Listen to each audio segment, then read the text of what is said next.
성경 말씀 보겠습니다. 성경 말씀 마가복음 16장 1절부터 16절까지입니다. 마가복음 16장 1절부터 16절 말씀까지 교독하겠습니다. 제가 먼저 읽겠습니다.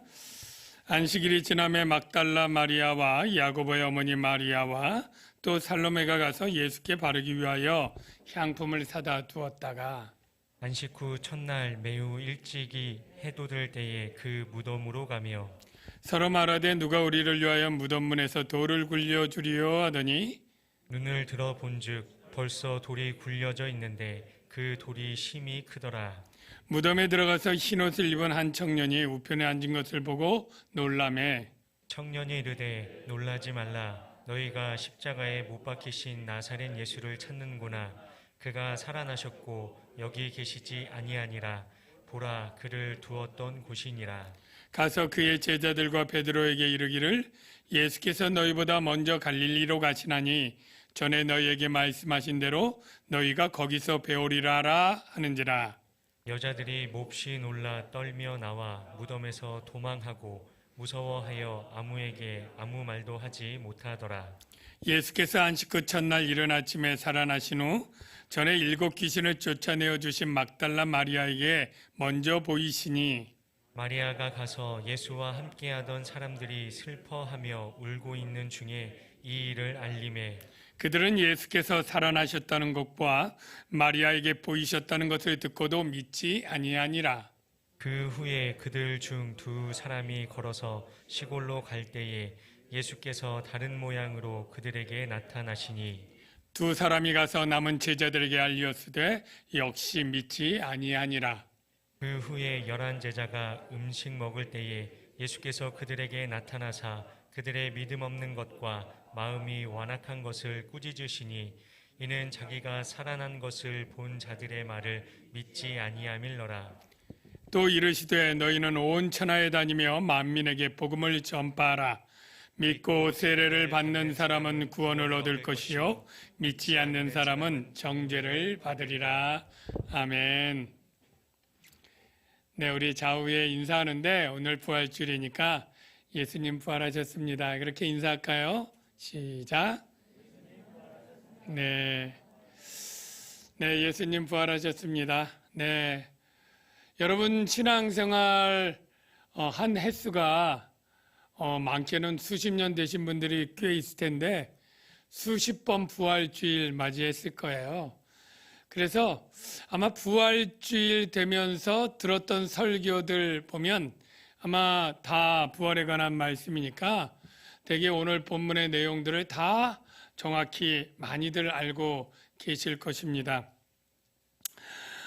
그럼에도 불구하고 우리가 계속 이 부활의 사건을 어떻게 보면 귀에 못이 박히도록 해야 되는 것은 왜일까요? 저는 매주마다 사도신경을 우리가 왜 다 외울 정도로 아는데 왜 해야 될까요? 라는 질문과 답이 같을 거라고 생각이 됩니다.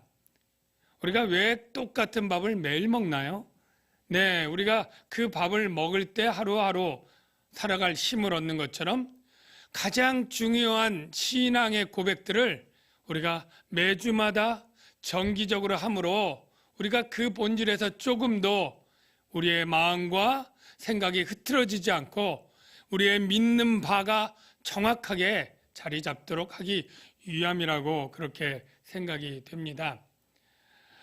우리가 복음을 믿는데 복음 중에 가장 중요한 것이 무엇이냐라고 묻는다면 바로 예수님의 죽음과 부활이라고 우리가 대답할 수 있습니다.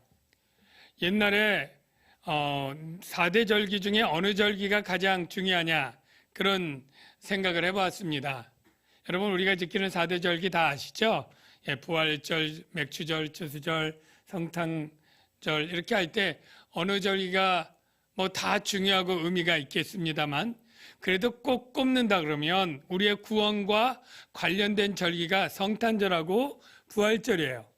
우리를 구원하기 위해 사람이 되신 성탄절, 그리고 우리의 죄를 해결하기 위해 죽으신 그리고 부활하신 부활절. 둘 중에 어느 게 더 중요할까요? 옛날에는 저는 두말하지 않고 성탄절 그렇게 대답했던 것 같아요. 왜냐하면 옛날에 성탄절은 공휴일이었으니까. 예, 부활절은 주중에 있다고 뭐 그런 게 없잖아요. 성탄절은 늘 공휴일이고 통금이 없고 해서 중고등학교 시절에는 성탄절이 훨씬 중요하고 의미 있는 그렇게 생각을 했던 것 같아요. 근데 나중에 보니까 어떤 사람이 부활절이 우리의 구원에 더 중요해 라고 얘기를 해주더라고요. 처음엔 잘 이해가 안 됐는데 나중에 성경을 배우고 신학을 하면서 그래, 이 부활절이 복음에 있어서 훨씬 더 중요한 그리고 가치 있는 그런 사건인 것을 깨닫게 되었습니다.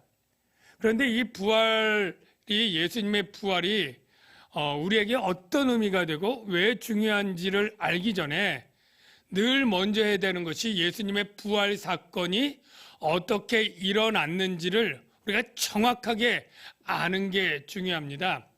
예. 전에 말씀을 드렸는데 예수님의 부활 사건이 역사적 사실이고 일어난 사건임에도 불구하고 이것을 잘 모르고 그건 몰라도 돼. 예수의 부활은 내 마음에 있는 것이고 난 그걸 믿어. 이렇게 되면 잘못하면 실존주의 철학가처럼 우리가 그 사실이 일어나고 안 일어나고는 중요하지 않고 내 마음에 그것이 기념이 되고 기억이 되면 의미가 있는 거 아니겠어? 이렇게 하면 안 됩니다. 예. 여러분의 할아버님이 참 좋으신 분이었고 여러분에게 해줬던 말들이 생생하게 기억하고 그래서 내 마음에 할아버지가 살아계신 것처럼 있다고 해서 할아버지가 부활한 건 아니잖아요. 예. 그러니까 내 마음에 있는 것, 의미 있는 것 이게 중요한 게 아니라 먼저는 정말로 예수님이 역사적으로 부활했다 하는 사실을 그게 중요하고 우리가 그 사실에 정말로 누가 물어봐도 정확히 알아야 되는 것이 중요한 것입니다. 물론 네 가지 복음, 아까 찬양은 마태복음을 아까 얘기했던 천사의 말을 통해서 찬양 가사가 있는데 4개 복음서가 부활에 대해서 증언하는 것이 조금씩 다릅니다. 그러나 어느 것 하나 모순되지 않고 다 조화롭게 우리가 들을 수 있고 그것들은 오히려 예수의 부활 사건을 다방면에서 다각도로 비춰줌으로 더 풍성하게 알 수 있는 것이다 라는 것을 여러분이 분명히 아시기를 바랍니다. 오늘 마가복음에 나타난 부활 사건을 먼저 살펴보고 그것의 의미를 2가지 정도 살펴봄으로 설교를 진행하려고 하는데요. 먼저 안식일이 지났다. 여러분 안식일이 토요일인 것 다 아시는데 정확히 토요일 언제부터입니까? 라고 하면 우리 한국식으로 생각하면 잘못입니다. 유대인의 안식일은 금요일, 우리말로 하면 금요일 저녁 해진 다음부터 토요일 해질 때까지예요. 그러니까 그냥 평균 저녁 6시에 해진다고 가정하면 그러니까 금요일 6시 이후부터 토요일 6시 이전까지가 안식일이고 그 당시 유월절이 공교롭게 안식일과 유월절이 겹쳐 있는 그런 날이었습니다. 근데 여기 나오는 3명의 여자들 주로 예수님의 엄마, 이모, 그리고 막달라 마리아, 그리고 그 제자 야고보의 어머니 이렇게 4시 예수님 십자가에 달린 거 보고 아리마대 요셉의 무덤에 향품 바르고 안치하는 것까지 보고 돌아왔어요. 그리고 나서 이제 안식일에는 아무것도 못하니까 기다렸다가 안식이 끝난 첫 시간은 언제일까요? 토요일 밤이 되겠죠. 6시 넘어서. 아마 그 시간에는 예수님이 향품을 발라야 되는데 좀 부족하게 바른 게 너무 마음이 안 좋았던 거예요. 근데 원래 유대인들은 향품 바르는 문화가 아닙니다. 원래 향품 바르는 문화는 이방에서 온 것이고 이 향품은 시체를 악취가 나지 말라고 그렇게 바르는 거예요. 근데 제가 생각하기엔 한 번 묻으면 끝나는데 뭐 악취가 나든 안 나든 그게 뭐 그렇게 마음에 쓰일까? 이미 뭐 적어도 향품 바르고 무덤에 넣은 거 아닙니까? 그렇게 생각하기 쉬운데 그거는 우리나라 장례 문화로 생각하면 그래요. 우리 한 번 넣고 흙 속에 묻으면 끝이잖아요. 근데 유대의 장례 문화는 우리와 완전히 다르다는 걸 알아야 되는데 장례가 두 번에 걸쳐 일어납니다. 유대의 무덤은 개폐식입니다. 그래서 가족들이 같이 들어가는데, 예를 들면 할아버지, 아버지, 형제들, 자식들 같이 가족들이 할 수 있는 동굴에 만든 그러한 무덤이에요. 그리고 그 무덤은 뚜껑이 있어서 열었다 닫았다 하는데, 왜 뚜껑이 필요하냐면 우리나라 장례는 3일 후에 땅에 묻으면 끝인데, 거기는 당일날 일단 동굴에 넣어요. 그리고 나서 애곡한 후에 1년 후에 다시 동굴문을 열으면 이제 살은 다 썩고 뼈만 남겠죠. 그 뼈만 유골함에다 따로 넣어서 보관을 하는, 이렇게 1차, 2차 장례가 있어요.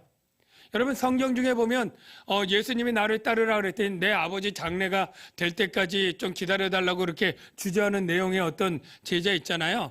그게 바로 당일 죽은 게 아니라 이미 죽고 무덤에 있고 1년 후에 2차 장례를 의미하는 것으로 이해하면 어려운 문제가 아닙니다. 그래서 지금 예수님이 그런 무덤에 향품이 덜 바른 채로 있으니까 토요일 날 밤에 일단 향품 사고, 그리고 향품 바르러 가긴 이미 토요일 밤이 늦어버리니까 안 되고, 이른 새벽, 그러니까 오늘날 안식구 첫날인데 주일날 뭐 새벽 5시쯤 됐다고 칩시다. 그때 어슴푸레할 때 지금 무덤에 가는 거예요. 누가요? 3명의 여자. 예수님 모친 빠졌어요.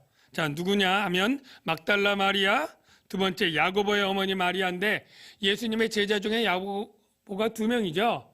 그래서 여기는 이제 세베대의 아들 야고보는 바로 살로메예요. 살로메가 야고보 요한의 어머니가 살로메고, 여기 두 번째 나오는 야고보는 더 작은 야고보라고 해서 알페오의 아들 야고보예요. 그러니까 제자가 야고보가 2명인데 2명 어머니 다 왔다, 이렇게 생각하면 되고요.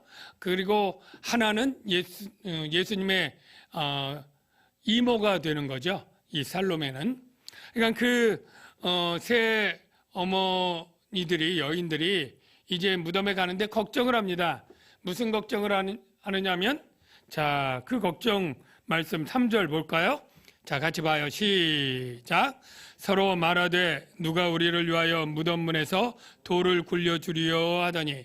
자, 이게 무슨 이유인지 알겠죠? 예, 무덤에 돌로 막혀 있습니다.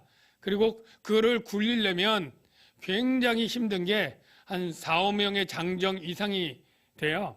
근데 이 여인들이 열심은 있었지만 정보도 없었고 대책도 없었다라는 걸 우리가 나중에 알게 됩니다. 왜냐하면 지금 마태복음에 보면 이 무덤은 누구나 열 수 없도록 누가 지키고 있어요?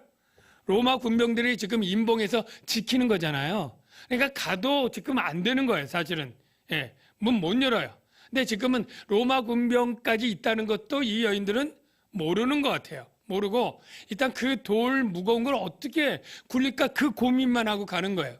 자, 예수님의 무덤은 아니지만, 자, 유대인의 무덤을 제가 사진으로 보여드릴게요. 우리 성지순례 가서 들어가 보기도 했는데, 첫 번째 사진 한번 보여줄까요? 자, 저기 무덤 입구들이 이렇게 있고요. 맨 왼쪽에 큰 맷돌 동그란 것 같은 거 있죠? 예, 저거 뭐 남자들 5명이 간신히 굴려야 되는데 약간 경사가 이렇게 졌습니다. 보통은 이렇게 닫혀 있는데 이제 끌어올리는 거죠. 왼쪽 좀 높은 데로. 그래서 어느 턱이 있으면 턱 딱 넘어가면 서 있을 수 있고, 다시 또 닫으려면 턱 넘겨서 이제 굴려서 맞게 돼 있는 거고요. 그 무덤 내부에 보면, 내부 사진 보여주세요. 자, 저런 식으로 구멍들이 이렇게 파져 있는 게 있는데, 저기에 이제 유골함을 하나씩 넣는 거예요. 할아버지 거, 아버지 거. 그런데 예수님은 빈 무덤이었고 아직도 아무도 묻히지 않은 그러한 무덤에 처음으로 들어간 거죠. 그 다음 사진 보면 저런 식으로 벤치형이라고 해서 저기에 이제 예수님이 좀 침대처럼 좀 높게 둔떡이 되어 있고, 저기에 누워 계셨던 것까지는 여인들이 확인했던 거예요, 그 전에. 그리고 저 돌을 이제 어떻게 돌릴까, 그렇게 고민하면서 갔는데 어떻게 되어 있어요? 4절 봅시다. 4절 읽어봐요. 시작. 눈을 들어본즉 벌써 돌이 굴려져 있는데 그 돌이 심히 크더라. 그러니까 예수님의 묘는 보통 이제 가족 묘 중에 좀 큰 편이었으니까 그 입구를 막는 돌도 컸고, 그리고 그 돌이 굴려져 있었다라는 거죠. 여러분 어떻게 굴려져 있는지 아시죠? 예, 마태복음에 보면 천사들이 와서 그 지진이 일어나면서 하여간 지진을 일으켰든지 천사가 집적했든지 그 초자연적인 역사로 돌을 굴려냈고, 마태복음엔 천사 한 명이 돌 위에 앉아 있었다 그렇게 있고, 지금 마가복음에 돌 위에 앉아 있는 천사는 언급하지 않고 들어갔더니 예수님이 시체가 있어야 될 곳에 흰 옷 입은 청년이 우편에 앉은 것을 보고 깜짝 놀라는 얘기부터 나옵니다. 먼저 조금 궁금할 수 있는 거 설명을 하면, 마태복음하고 마가복음은 청년, 천사 한 명씩 나오고, 누가복음하고 요한복음 2명씩 나와요. 자, 그럼 한번 물어볼게요. 자, 2명이 맞을까요? 1명이 맞을까요? 뭐 반반이니까 확률상 찍어요. 네, 이럴 땐 2명이 맞습니다. 예, 왜냐하면 2명일 때 어떤 때에 1명으로만 얘기할 수 있어요. 왜냐하면 지금 마가처럼 화자 중심적으로 어떤 사건을 했던 사람, 밖에 앉아있는 천사 1명을 얘기할 수 있고, 안에 있는 걸 1명을 얘기할 수 있어요. 그런데 1명인데 둘로 얘기하는 건 완전 거짓말이고 그럴 수는 없는 거죠. 그래서 2명이 맞습니다. 예. 그런데 마가는 밖에 앉아있는 그 천사를 신경 쓴 게 아니라 들어갔더니 자기에게 말한 천사, 1명의 천사가 받고 1명이 말하는 것을 지금 기록하고 있는데요. 뭐라고 그 천사가 말을 합니까? 6절을 한번 볼까요? 6절, 7절 천사의 말을 같이 한번 읽어봅시다. 시작. 청년이 이르되 놀라지 말라. 너희가 십자가에 못 박히신 나사렛 예수를 찾는구나. 그가 살아나셨고 여기 계시지 아니하니라. 보라, 그를 두었던 곳이니라. 여기까지만 먼저 잘라서요. 청년이 깜짝 놀라고 두려워하니까 놀라지 말라. 일단 진정은 시켜놓고요. 그리고 너희가 십자가에 못 박히신 나사렛 예수를 찾는구나. 그렇게 물었어요. 이게 무슨 의미가 있을까? 이게 중요한가? 보니까 중요하더라고요. 왜냐하면 지금 예수님의 부활을 부정하는 어떤 집단들이 말하기를 이 여자가 다른 무덤 찾아갔다. 다른 빈 무덤 착각하고 찾아나가고 예수의 시체가 없었다고 부활했다고 이렇게 속이는 거다. 이런 주장이 있어요. 그런데 그 주장을 천사가 반박하죠. 뭐냐면 너희가 다른 무덤 간 게 아니라 너희가 나사렛 예수를 찾는구나. 맞아. 이 무덤이 나사렛 예수의 무덤이야. 라고 천사가 말을 넣어줌으로써 그러한 주장을 반박하는 것입니다. 그 다음에 그가 살아나셨고 여기 계시지 아니하니라. 여기에 지금 예수님의 시신이 없죠. 없을 때 2가지 경우가 있을 수 있어요. 누가 시체를 훔쳐갔을까요? 예? 이동시켰을 때 없을 수 있고 부활했을 때 없을 수 있죠. 이 2가지 중에 천사가 뭐라고 말해요? 지금 시체 도적설이라고 주장하는 것을 반박하고, 그가 시체가 도적 맞거나 없어진 게 아니라 살아나셨기 때문에 여기 없는 것이다. 요거를 설명해 주는 겁니다. 예. 그래서 보라, 그를 두었던 곳이니라. 그래서 봤더니 다른 복음서에 기록되어 있죠. 예수님의 세마포만 그냥 쏙 빠진 듯이 마치 누에가 허물 벗고 나온 것처럼 영이시니까 그렇게 쓱 나올 수 있는 거죠. 그대로 있고 머리 곁에는 머리 쌓았던 컨이 있는 것을 보았다라고 하는 다른 복음서의 설명처럼 예수의 시신이 없는 거예요. 그 신이 없는 이유가 훔쳐간 게 아니고 살아나셨기 때문에 없다라는 거예요. 그러면서 뭐라고 명령을 합니까? 7절 같이 읽어봐요. 시작. 가서 그의 제자들과 베드로에게 이르기를 예수께서 너희보다 먼저 갈릴리로 가시나니 전에 너희에게 말씀하신 대로 너희가 거기서 배우리라 하는지라. 자, 천사가 그들에게 여인들에게 명령을 했어요. 먼저 가라. 예. 누구에게요? 그의 제자들과 베드로에게. 근데 여기서 궁금한 거 있잖아요. 왜 그냥 제자들이라고 하면 될 걸. 그리고 제자들 중에 12제자 이름 중에 꼭 집어서 베드로만 이름을 언급했을까? 하려면 야고보 요한까지 더해 주든지. 뭐 하여간 베드로만 딱 집어서 이르라. 뭐라고 이르라고 했느냐면 그 내용이 예수께서 너희보다 먼저 갈릴리로 가시나니. 왜 하필 갈릴리일까? 이거 잠깐 놔두고요. 전에 너에게 말씀하신 대로 너희가 거기서 배우리라 하는지라. 전에 언제 예수님이 제자들에게 말씀하신 적이 있나? 이거부터 궁금하죠? 그래 찾아보면 있더라고요. 자, 마가복음 14장에 한번 말씀을 볼까요? 자, 마가복음 14장. 예. 자, 예수께서 제자들에게 이르시되 너희가 다 나를 버리리라. 이는 기록된 바 내가 목자를 치리니. 목자 예수님을 비유하는 겁니다. 양들이 흩어지리라 하였음이라 인용하면서 그러나 내가 살아난 후에 너희보다 먼저 갈릴리로 가리라. 이거 언제 얘기했다고요? 최후의 만찬 때 한 얘기니까 3일 지난 얘기예요. 3일 전에 갈릴리로 가리라. 자, 그래서 예수님 부활해서 천사들에게 너 이렇게 말해. 여자들 오면 내가 3일 전에 말한 대로 갈릴리로 가서 만날 거야 한 대로 제자들에게 갈릴리로 오라고 그렇게 전해라. 그 얘기를 한 거예요. 그러면 왜 유대 땅 중에 하필 갈릴리인가? 이게 궁금하죠? 근데 정확한 예수님의 대답은 없지만 추측하기는 갈릴리가 사실은 가장 낙후되고 문화적으로 그렇게 천한 사람이 사는 그런 지역인데 예수님과 제자들의 고향이고 거기서 복음 사역이 처음 시작되지 않았습니까? 이제 마지막으로 이 제자들을 추스려서 복음을 다시 복음을 전하게 할 그러한 전초기지 그러한 곳으로 갈릴리가 적합하기 때문에 예수님이 그리 정하셨을 거다라고 추측할 수 있을 뿐입니다. 여기서 또 하나 아까 제가 의문을 제기했던 것, 왜 베드로만 이름을 꼭 집었을까요? 왜? 많은 제자들 중에 베드로가 수제자니까요? 아니고 베드로가 뭔 짓을 했죠? 예.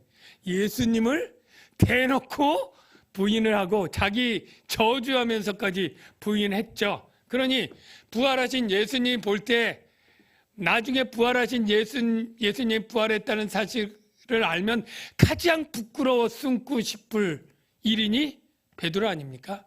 물론 제자들 다 예수님 말 못 믿고 다 도망갔죠. 예. 십자가에 남아있는 제자 거의 없었어요. 예. 그리고 예수님 부활을 믿는 제자도 없었고 다 숨어서 꽁꽁 숨어 있을 때 예수님 부활한 것 알면 다 부끄러울 것 아니에요. 면목 없어서 예수님 어디로 오면 나 못 가. 내가 어떻게 얼굴 들고 예수님 봐. 아마 이럴 사람 중에 가장 대표적인 사람이 누구예요? 베드로죠. 그러니까 베드로를 꼭 집어서 가장 못 올 것 같은 베드로를 집어서 오라고 전한 거예요. 여기서 뭘 깨닫게 되나요? 뭘 깨닫게 되나요? 저는 이 말씀 요한복음 13장 1절이 제일 먼저 딱 떠오르던데요. 그 말씀이 뭐냐면 예수께서 세상에 있는 자기 사람들을 사랑하시되 언제까지요? 끝까지. 물론 이건 시간적으로 끝까지도 있지만 정말로 이렇게 저렇게 배반하고 정말 말 안 듣고 불순종하고 이래도 정말 예수님이 택한 그 자녀들을 끝까지 사랑하시는 그 마음이 이 베드로 이름을 넣어서 전하는 그 마음 속에 있는 거예요. 여러분 이런 내용을 들으니까 위로가 좀 되지 않습니까? 예. 우리는 평생 살면서 뭐 베드로처럼 그렇게 닥치진 않지만 우리도 주님을 배반했던 그러한 마음으로나 생각으로나 일로나 좀 있지 않습니까? 앞으로 또 그런 일이 있을 수도 있잖아요. 근데 예수님이 너희들이 감히 나를 이렇게 배반해? 그리고 내 말대로 대놓고 어겨? 내가 너를 어떻게 믿고 같이 가겠냐? 그리고 저버린다 그러면 우리가 얼마나 두렵고 얼마나 불안하겠습니까? 예. 그런데 주님이 한번 택한 그 제자들이 참 말 안 듣고 철없고 아직 무지하고 아직 기대만큼 못 미쳐도 정말로 끝까지 오히려 더 배반하는 더 구슬린다고 할까요? 더 품는다고 할까요? 그렇게 하면서 데려가는 주님의 아주 섬세하고 자상한 사랑을 우리가 여기서 깨달으면서 위로가 되는 것입니다. 이 이야기를 들었으니 여자들이 일단은 그 반응이 어떨까요? 8절을 보십시오. 8절 여자들이 몹시 놀라 당연히 떨며 나와서 무덤에서 도망하고 무서워하여 아무에게도 아무 말도 하지 못하더라. 아마 당연하지 않습니까? 천사를 봤으니 얼마나 무섭겠어요. 그러니까 한동안은 이게 뭐 영원토록 그랬다는 건 아니고요. 아마 뭐 몇 시간 동안은 정말 어안이 벙벙하고 말문이 막히고 두려워서 떨면서 아마 이렇게 됐겠죠. 그래서 실제 제자들에게 전한 게 이 여인들이 아니고 사실은 요한복음에 있지만 거기 막달라 마리아는 아직도 가지 못하고 동산에 있다가 부활하신 예수님을 만나게 되잖아요. 그리고 예수님의 명령을 받고 이 막달라 마리아가 이제 제자들에게 가는 거죠. 가서 어떻게 전했습니까? 10절, 11절 보시죠. 마리아가 가서 예수 앉게 하던 사람들, 즉 제자들이죠. 슬퍼하고 울고 있는 중에 이 일을 알림해 예수님이 부활하셨다는 사실과 나를 만나 주셨다는 사실 두 가지를 알림해. 자, 제자들의 반응이 어떨까요? 아주 놀랍습니다. 11절 보시죠. 그들은 예수께서 살아나셨다는 것과 마리아에게 보이셨다는 것을 듣고도 어떻게 해요? 믿지 아니하니라. 이게 아주 중요한 거예요. 믿지 않은 거예요. 듣고도. 그런데 아까 얘기했지만 그래도 두 제자가 뛰어 올라갑니다. 누굽니까? 베드로와 요한이 뛰어 올라가서 무덤 안까지 들어가 보고 그들이 믿은 건 뭐예요? 이 마리아 말처럼 시체가 무덤에 없네? 시체가 사라졌네? 이것만 믿었다는 거예요.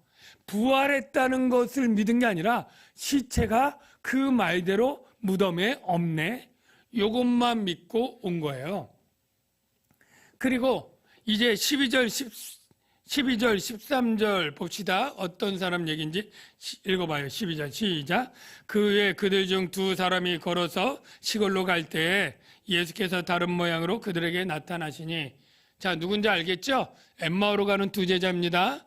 그러다 그들이 부활하신 예수님 만나고 다시 돌아오죠. 그리고 나서 예수님의 부활하셔서 우리와 함께 말씀해 주셨다고 우리의 가슴이 뜨거웠더니 처음엔 몰랐는데 예수님이었다고 아주 그냥 놀라서 그렇게 얘기를 하는데, 자, 남은 제자들의 반응 봅시다. 13절 읽어봐요. 시작. 두 사람이 가서 남은 제자들에게 알리었으되 역시 믿지 아니하니라. 네, 역시 믿지 아니해. 자, 그래서 어떻게 합니까? 그 밤에 예수님이 그 제자들 11제자 찾아오죠. 예, 찾아온 얘기가 14절입니다. 같이 읽어봐요. 시작. 그 후에 11제자가 음식 먹을 때에 예수께서 그들에게 나타나사 그들의 믿음 없는 것과 마음이 완악한 것을 꾸짖으시니 이는 자기가 살아난 것을 본 자들의 말을 믿지 아니함일러라. 자, 예수님이 매우 화를 내며 꾸짖었어요. 예. 자기가 살아난 것도 안 믿고 살아난 것을 본 목격자들의 말을 믿지 아니한 것을 꾸짖었다는 거예요. 여러분, 예수님은 참 화도 잘 안 내시고 오래 참으시고 하시는 분이라 성경에 보면 정말 제자들이 잘못한 거 막 서로 싸울 때, 예. 그리고 사마리아 갈 때 길 안 열어준다고 하늘에 불 내려서 저들 그냥 다 태워 죽일까요? 막 이렇게 아주 못된 말 할 때, 요때 빼고는 다 철없고 믿음 없고 해도 다 참아 주셨어요. 그런데 지금 이 부활한 자들의 말을 믿지 않을 때 심하게 그들이 믿음 없고 왜 마음이 완악하냐고. 이 완악하다는 말은 아주 딱딱하게 굳은 마음이에요. 마치 길가에 뿌려진 그러한 길가는 씨가 들어가도 씨알이 안 먹히잖아요. 그렇게 믿지 않는 그 마음에 대해서 정말 예수님이 꾸짖으신 거예요. 왜 그랬느냐면 이 예수의 부활을 믿지 않는 게 그냥 믿지 않으면 되는 게 아니라 그러면 정죄받고 지옥 가는 거거든요. 16절을 보십시오.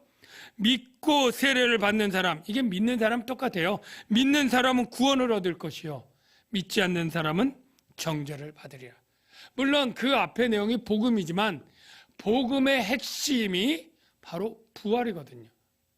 여러분, 예수님이 이렇게 부활한 걸 믿지 않을 때 여러분 중에 어떤 사람들은 제자들을 변호하고 싶은 마음도 있는 분이 있을 거예요. 아니 목사님 그리고 예수님, 아니 사람이 부활해 본 예수님 부활한 것을 본 적도 없는데 어떻게 그게 믿는 게 쉽겠습니까? 뭐 좀 변호하고 싶은 그러한 마음도 있을 수 있어요. 그런데요, 예수님이 그러니까 제자들에게 내가 부활할 것을 아주 명명백백하게 여러 차례 강조해서 말해 주었던 사실을 우리가 보면 제자들이 할 말이 없는 거예요. 이 마가복음에만 예수님이 죽을 것과 부활할 것을 명백하게 몇 번 기록되어 있느냐면 5번 기록되어 있어요. 그러니까 5번 기록되어 있다는 것은 말했다는 건 최소 뭐예요? 5번보다 훨씬 많을 가능성이 있죠.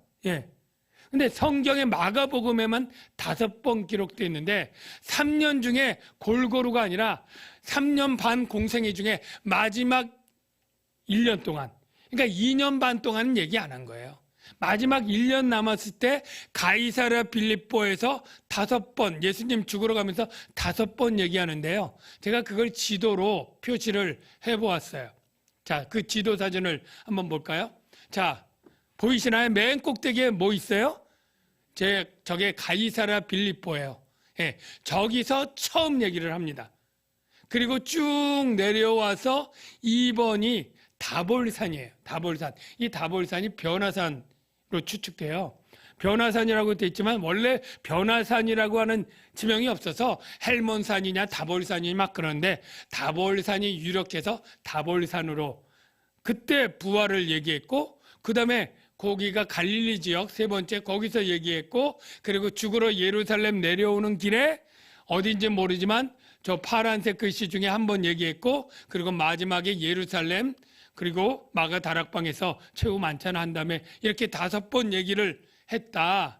이게 1년 기간, 마지막 죽기 1년 기간, 공생의 3년 반 중에 1년 기간에 몰아서 얘기했는데, 이제 그 몰아서 5번 얘기한 말씀들을 자막을 통해 제가 같이 보여드릴 테니까 같이 봐요.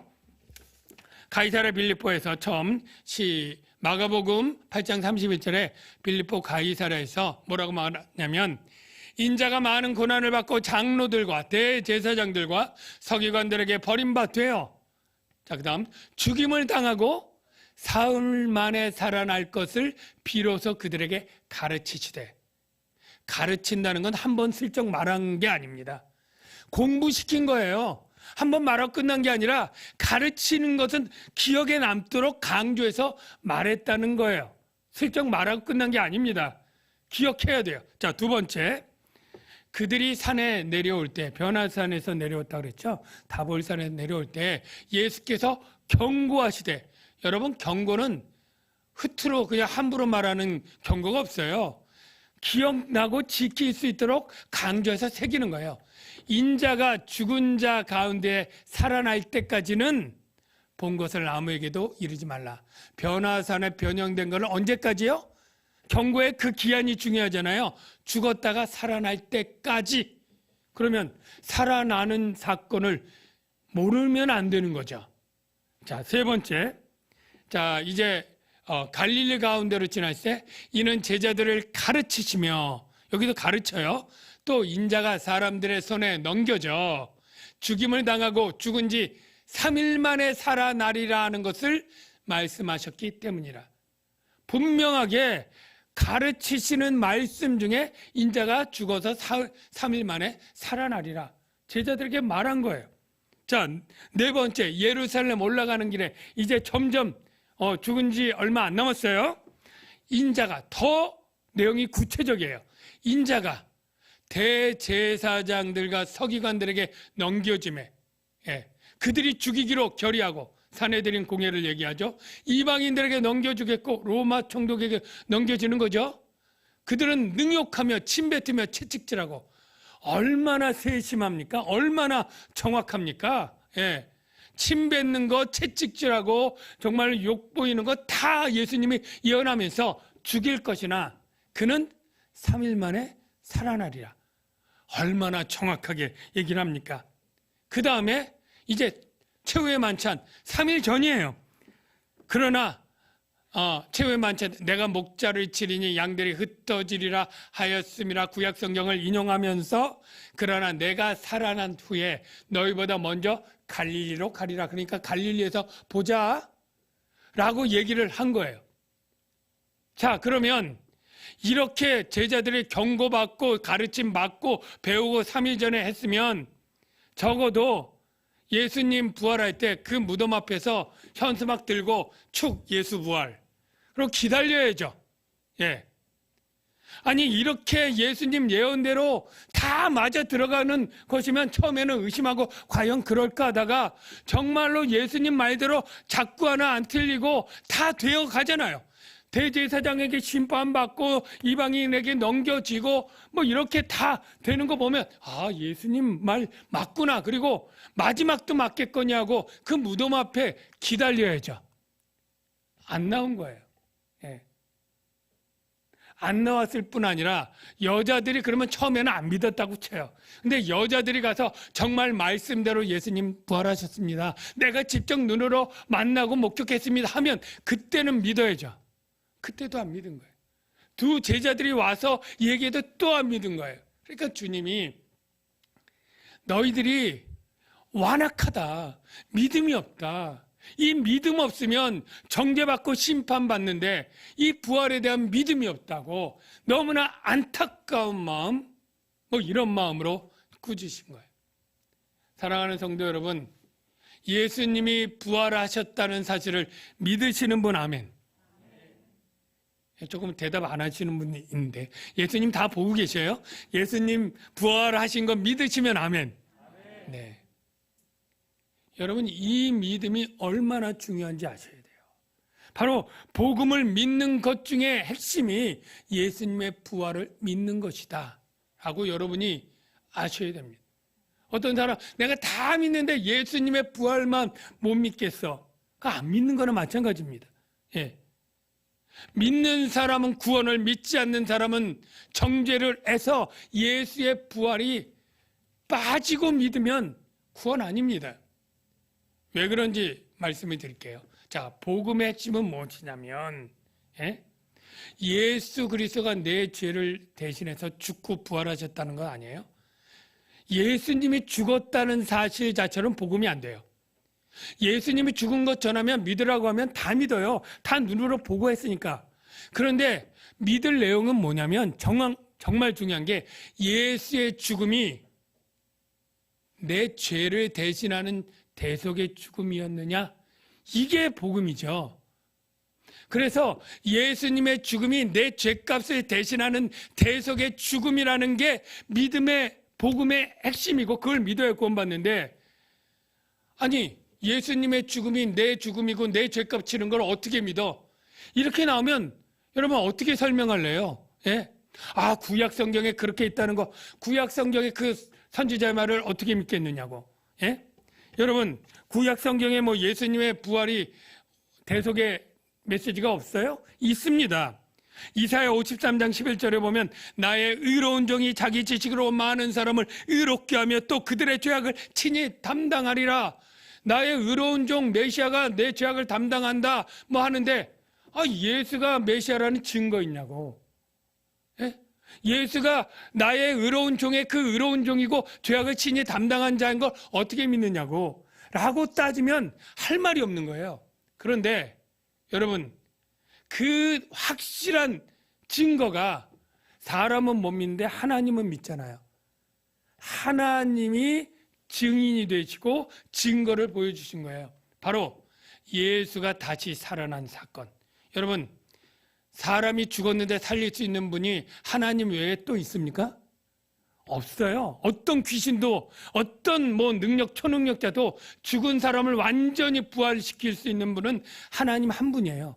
그러니까 예수의 부활은 하나님이 하신 것이고, 예수의 죽음이 바로 우리의 죄를 대속하는 죽음이었다는 걸 하나님이 보증하고 증명해 준 사건이 바로 예수의 부활 사건이에요.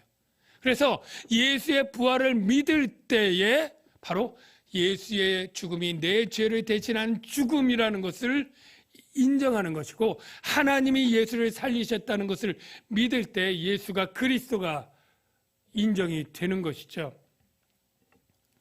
그래서 베드로가 그 오순절 때 설교한 내용이 바로 그것입니다.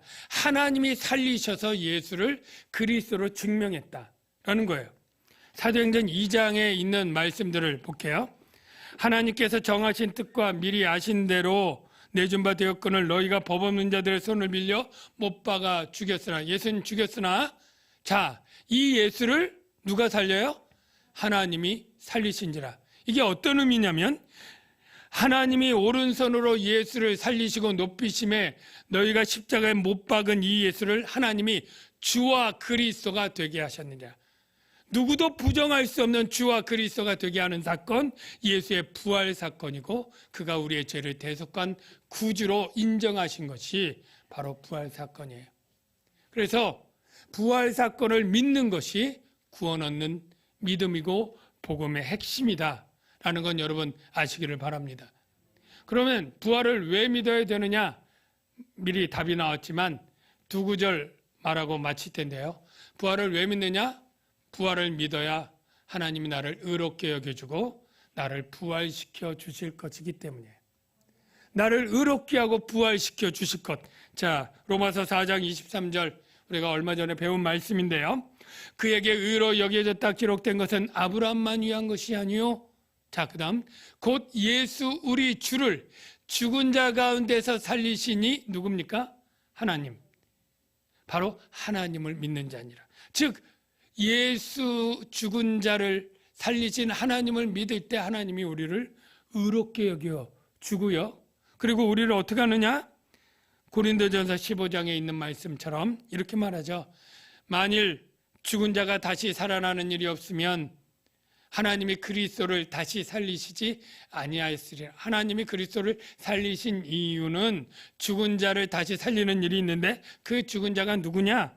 바로 이제 그리스도께서 죽은 자 가운데서 다시 살아 잠자는 자들, 물론 예수 믿고 죽은 자들이죠. 예수 믿음에 죽은 자들의 첫 열매가 되셨도다. 우리가 예수 부활을 믿을 때 하나님으로 의롭게 여김을 받고 바로 예수님처럼 부활하게 되는 것. 이것이 복음의 핵심이고 이것이 은혜 중에 은혜고 우리가 찬미하고 찬송할 그런 제목인 줄로 믿습니다.